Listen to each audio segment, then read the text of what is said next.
Welcome to my YouTube channel. আমি শ্রাবণী। তোমরা সবাই কেমন আছো? আশা করছি সবাই খুব ভালো আছো, আমিও খুব ভালো আছি। আবার একটা নতুন ভিডিওতে তোমাদের সবাইকে জানাচ্ছি অনেক ওয়েলকাম, অনেক ভালোবাসা। এই মাত্র অর্ধেক রান্না করে বাঁধাকপির তরকারি বসিয়ে দিয়ে এখন উপরে আসলাম। এদিকে বিছানাটা ভাবলাম ততক্ষণ গুছিয়ে ফেলি, সেই জন্যই উপরে এসেছি। আর আজকে একটু তাড়া আছে, কারণ আজকে থেকে আবারও আমার ছেলে স্কুল স্টার্ট। কিছুদিন পৌষ পার্বণের জন্য ছুটি ছিল, তো আজ শুক্রবার, আজকে থেকে আবার স্কুল যাবে। তো আবারও চলো তাহলে বিছানাটা প্রথমে গুছিয়ে নিই, তারপর আবার তোমাদের সঙ্গে দেখা করছি। নিচে আসলাম, তো দেখো এখন দেখি তরকারিটা হয়ে গিয়েছে। তো এখন লাস্টে একটু মশলা দিয়ে দেবো। আর মা এই মশলাটা বাড়িতেই বানিয়ে রাখে, জিরে গুঁড়ো। তো এই গুঁড়োটা দিলে কিন্তু খুব সুন্দর গন্ধও আসে, তার সাথে কিন্তু খুব সুন্দর খেতেও হয়। তো দেখো সামান্য পরিমাণ এখন চিনি দিয়ে দেবো, দিয়ে কিন্তু ভালো করে নাড়াচাড়া করে এবার তরকারিটা নাবিয়ে রাখবো। আর হয়েছিল রান্না দেখো ডিমের ঝোল। এই যে দেখো ডিম দিয়ে আলু দিয়ে ঝোল রান্না করেছিলাম, আর তার সাথে ছিল ভাত। এটাই ছিল আজকে আমাদের মেনু। তারপর দেখো ছেলেকে স্নান টান করিয়ে ড্রেসটা পরিয়ে দিয়েছি। দেওয়ার পর এখন ভাতটা মাখিয়ে আমার ছেলেকে ভাতটা খাইয়ে দেবো। আর আমার ছেলে কিন্তু ডিমের ঝোলটা খেতে কিন্তু অতটাও বিরক্ত করে না, যতটা মাছ খাওয়াতে গেলে আমার সময় যায়। কারণ আমার ছেলে মাছ একেবারেই পছন্দ অতটা করে না, আর ডিমটাও কিন্তু খেতে চায় না, জানো তো। ডিমটা খেলেও কুসুমটা খেতে চায় না, কিন্তু ডিমটা যদি অমলেট করে দিই না, বেশ পছন্দ করে। ওটাই আমি জিজ্ঞাসা করছিলাম যে সোনা, তোমার ভাতটা ভালো লেগেছে আজকে? বললো হ্যাঁ, আজকে ভালো লেগেছে। খাইয়ে দিয়ে এখন ছাদে যাচ্ছি। এখন 10টা বাজে, সেই জন্য ছাদে জামা কাপড়টা ভাবলাম মিলে দিই। গিয়ে খাবারটা গুছিয়ে ব্যাগটা গুছিয়ে দেবো, টিফিনটা। আর এত ঠান্ডা লাগছিল নিচে বসে, আগে কিন্তু ওপরে উঠে চাদরটা গায়ে দিলাম। তো এই কদিন ধরে কিন্তু ঠান্ডাটা কমেছিল, বেশ সেকেন্ডের ঠান্ডাটা কমেছিল। আবারও কিন্তু কাল থেকে ঠান্ডাটা বেশ লাগছে। তো চলো তাহলে, ছাদে তো দেখতে পাচ্ছ কতটা সুন্দর দেখো রোদ। তো জামা কাপড়গুলো মিলে দিই। এই যে আমার ছেলে এবার বেরোবে, মা দিয়ে আসবে মাকালতলায় স্কুলের গাড়িতে তুলে দিয়ে আসবে। আর এদিকে দেখো আমার বড় কিন্তু এখন রোদে বসে খাচ্ছে। আর শীতভর কিন্তু আমরা সবাই কিন্তু রোদে বসে খাওয়া দাওয়া করি। তারপর এদিকে মা বসিয়ে দিয়েছিল পিঠে। কালকের যে পিঠেটা ছিল সেই পিঠেটা কিন্তু আবারও দেখো গরম করতে বসিয়েছে। তো ঠান্ডা হয়ে গেলে একটু শক্ত হয়ে যায়, সেই জন্য কিন্তু দেখো গরম করতে বসিয়েছে, ছেলেকে দিয়ে আসলে একসাথে খাবো। আর এদিকে দেখো চাল আর ডাল ভিজিয়ে রেখেছে, কারণ ওবেলায় হবে সরু চাকলি পিঠে, সেই জন্যই মা কিন্তু দেখো বসিয়ে দিয়েছে। আর এদিকে আমি গ্যাসটা জ্বালিয়ে দুধটা দেখো এখন গরম করে নিচ্ছিলাম। একটু এখন দাঁড়িয়ে আছি দেখো উঠোনে, মা তো ছেলেকে দিতে গেছে। মা আসলে তারপর টিফিন করে নেবো। তার আগে তোমাদের একটা জিনিস দেখাবো, দাঁড়াও। এখানে রয়েছে দেখো আমাদের ঘরের লক্ষ্মী, যেটা পাতা হয়েছিল যে পৌষ পার্বণে, সেই লক্ষ্মীটাই আজকে ভোরবেলায় দেখো তুলে দিয়েছে। এটারও কিন্তু একটা নিয়ম থাকে, এটা ভোরে তুললে তবেই কিন্তু ঘরের বাসি কাজ করা যায়।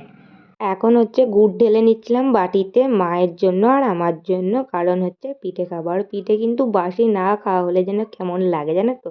বিশেষ করে পিঠে জিনিসটা কিন্তু বাসিতেই ভালো লাগে। এই যে দেখো পিঠেগুলো এখন খেয়ে নিই।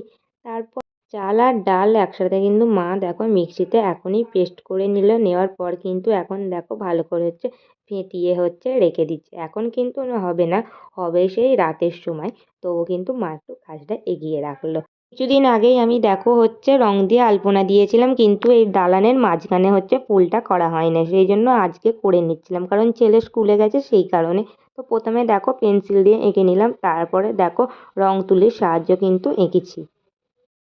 মিটিয়ে উঠতে আজকে একটু লেট হয়ে গিয়েছে, এখন কিন্তু 2:30 প্রায় বেজেই গিয়েছে, সেই জন্য দেখো এখন উঠলাম। আর মা ছেলের সঙ্গে ছাদে আছে, আমি উপরে যাচ্ছি, গিয়ে ছাদ থেকে ছেলেকে নিয়ে এসে ঘুম পাড়াতে যাবো।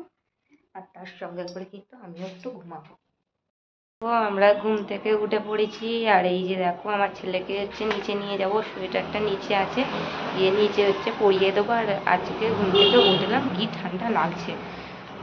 চলো আস্তে আস্তে, চলো আস্তে আস্তে, দাঁড়াও। এই যে দেখো, দেখছো দৌড়ে দৌড়ে যাচ্ছে। দাঁড়া দাঁড়া। রাতের বেলায় চলে আসলাম রান্নাঘরে, দেখো এখন তৈরি করে নেবার জন্য। আমার বর যেহেতু পিঠে খাবে না, কোনো পিঠেই ও খায় না, সেই জন্য দেখো ওর জন্য বানাচ্ছি। আলু দিয়ে এদিকে গাজর ভেজে দেবো, আর তার সঙ্গে পরোটা বানিয়ে দেবো। তো প্রথমে দেখো আলুটা ভালো করে একটু ভেজে নিলাম, কারণ একটু মোটা কাটা হয়ে গেছিলো। আর তারপর গাজরটা দিয়ে দিয়েছি। মা এদিকে দেখো উনুনটা জ্বালিয়ে দিয়েছে, উনুনে পিঠেগুলো করে নেবে বলে এদিকে দেখো সব কিছু জোগাড় করে নিয়েছে। এখানে নিয়েছে কাঁঠাল পাতা, আর এদিকে নিয়েছে তেল। এটা দিয়েই মা বানাবে।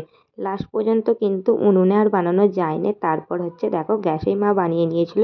এদিকে আমার ছেলে এসেছে, ছেলেকে খেতে দিয়ে দিলাম। তারপর এদিকে দেখো ছোলা, কিশমিশ আর হচ্ছে বাদাম, যেটা আমি প্রতিদিন রাতে কিন্তু ভিজিয়ে রাখি, এখন হচ্ছে দেখো ভিজিয়ে দিলাম।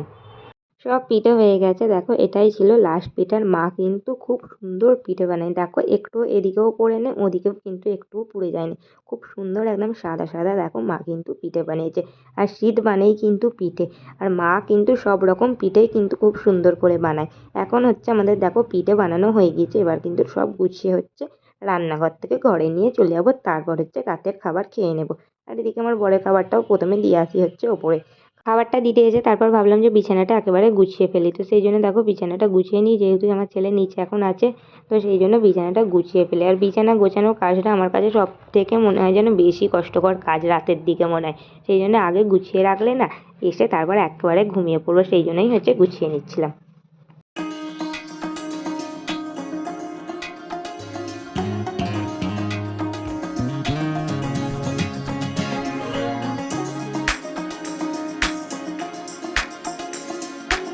গরম গরম পিঠের সাথে খেজুরের গুড় খেতে আজকে যা লাগলো, যেন মনে হলো সেই স্বাদ।